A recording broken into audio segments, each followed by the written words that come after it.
Our climate is breaking down. We have to stop the emissions of greenhouse gases. Toxic air pollution. We have done our homework and they have not. In the past year, the world has witnessed a 16-year-old climate activist rise from the doorsteps of the Swedish parliament to leading a global climate strike joined by 7 million people worldwide. But how did she get there? There's really nothing to overanalyze. She skipped school every Friday and protested for action against climate change. Indeed, online journalism and social media played a big role in spreading her cause, but essentially, all she did was to start something simple that drew people's attention and allowed others to join easily. Undoubtedly, Greta is standing at the center of the world's attention, but we must remember that she isn't the only youth activist today.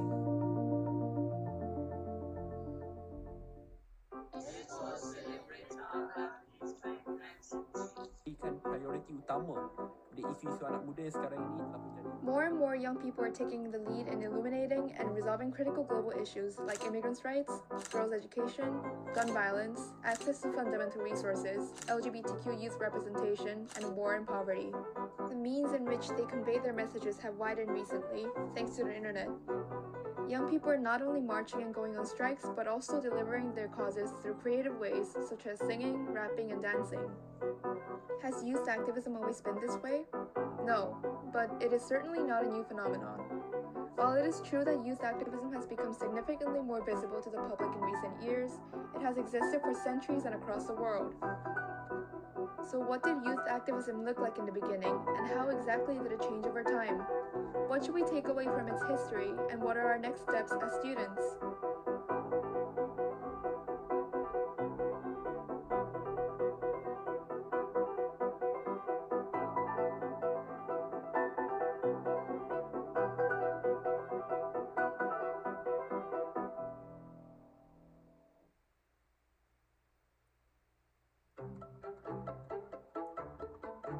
Youth activism refers to the engagement of youth in organizing and enacting social change. The age range of youth differs across various cultures around the world, but usually includes teenagers and young adults. For instance, the United Nations defines youth as persons between the ages of 15 and 24. This will comprise of 9th graders as well as university students. One of the early examples of collective student action goes all the way back to the 13th century. In university towns like Oxford and Cambridge, riots and fights between scholars and local residents were common due to unclear legal boundaries within the limited shared space. So, students started to gather and fight with knives and stones to safeguard their right to roam the town free. Oddly and interestingly enough, this is recognized as the first prominent youth movement in history. Student activism remained rather weak and provincial for several centuries afterward. In the 1700s, students at Harvard University seemed to be more concerned with their low-quality cafeteria food rather than with colonial politics and justice. Like, there was a Great Butter Rebellion where a student stepped on top of his chair while eating, demanding butter that doesn't stink, which led to students boycotting the dining hall for a month. The lack of youth action before the 1900s can be explained with low secondary tertiary education rates, unrecognized freedom of speech, low access to information, and pre-established social roles. Back then, it wasn't so typical for people to speak up against authority, especially in imperialist societies where people were assigned social status and roles from birth. But entering the 1900s, things quickly took a turn. The 1930s was when political youth activism started to surface in America. Governments were shifting away from imperialism, while communism and democracy arose as the new most popular ideologies. This influenced the United States as it did with the rest of the world. During the Great Depression, socialist youth organizations such as the National Student Federation and National Student League were established and spread across universities in the US. This only lasted temporarily though, due to the escalation of the Cold War, anti-communist pressure, and conservative evangelical groups.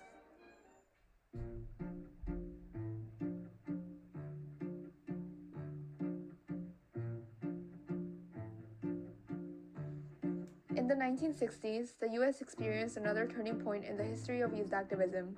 Young people started to reject traditional norms and advocate for subjects beyond simply political ideologies. This is also known as the counterculture movement.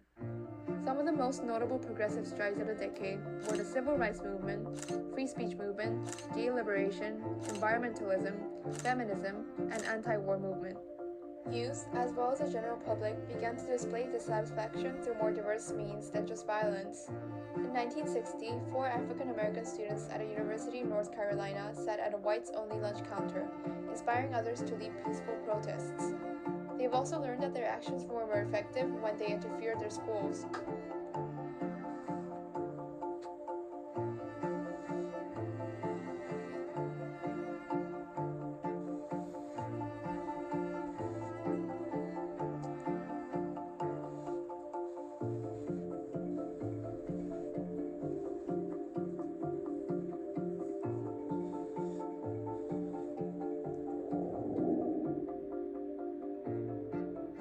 These counterculture movements took a pause after the assassination of President Kennedy and Martin Luther King Jr.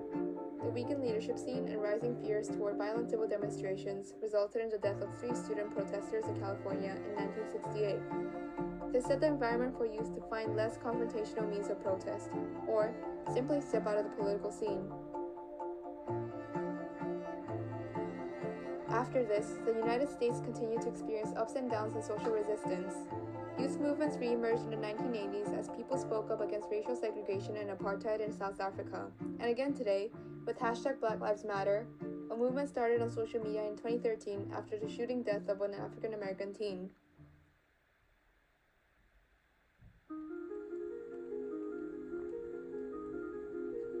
Youth activism in other countries looked quite different.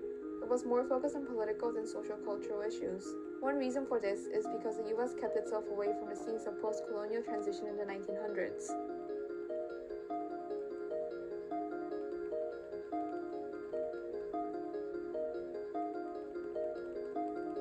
Ironically, despite the fact that they were the perpetrator of the Cold War, the impacts of the ideological war were more visible in less powerful countries.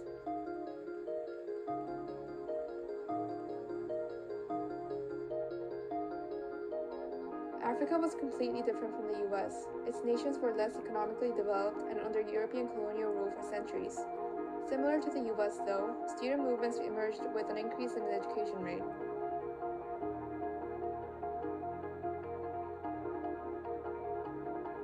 The situation was similar in Eastern Europe and China in the sense that political protests were the most eminent form of youth activism.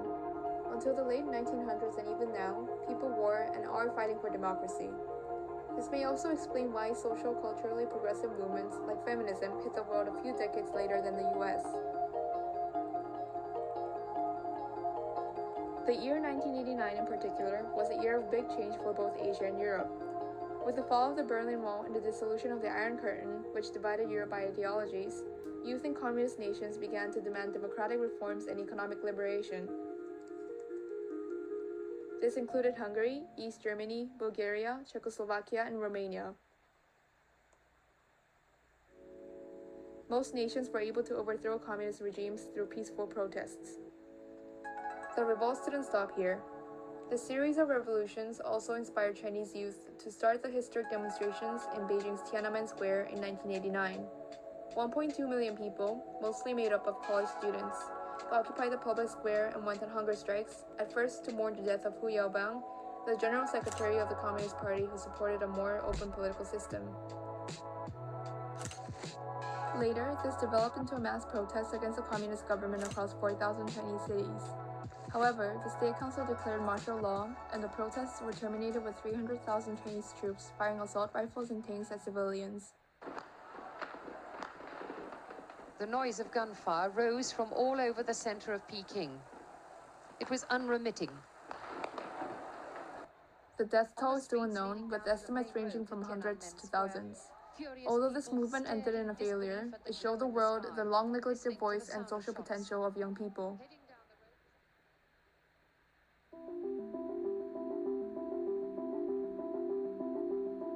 Entering the 21st century, youth activism changed drastically once again.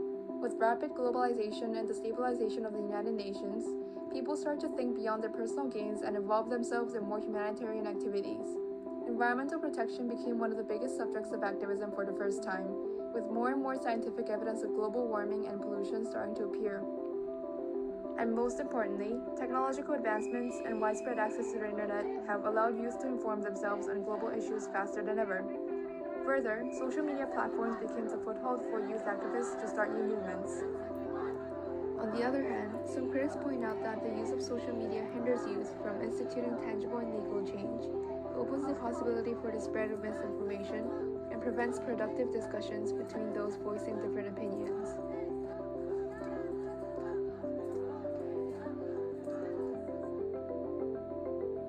There are 1.8 billion people between the age of 10 and 24 in the world, which make up 23% of the world's population. Moreover, the world is the youngest at this moment in terms of population in all of its history. We, young people, are not only going to be most impacted by today's policies, but also become leaders to change the world in the close future. And besides, it will be a waste to let 1/5 of the population to just sit there and go to school just because they're not old enough to contribute something to society. Then should we just wait for our opportunity to come? Should we just let the adults handle everything until it's our turn? Definitely not. There will be no change unless we act. We shouldn't simply blame others for not recognizing our voice if we aren't going to do anything to prove our potential. The next step? Become more aware of your surroundings. If you see an important problem that must be highlighted and resolved, make yourself care and make others care. If possible, find other colleagues that share your opinion. Join a service group. Make an organization or a community yourself and try to be a leader. With no proper structure or leadership, there will be no tangible outcome. Use social media, but remember that it's an effective tool of activism, not activism in itself. Liking and sharing posts aren't enough. You've raised awareness, so what's your next step? Our future is in your hands.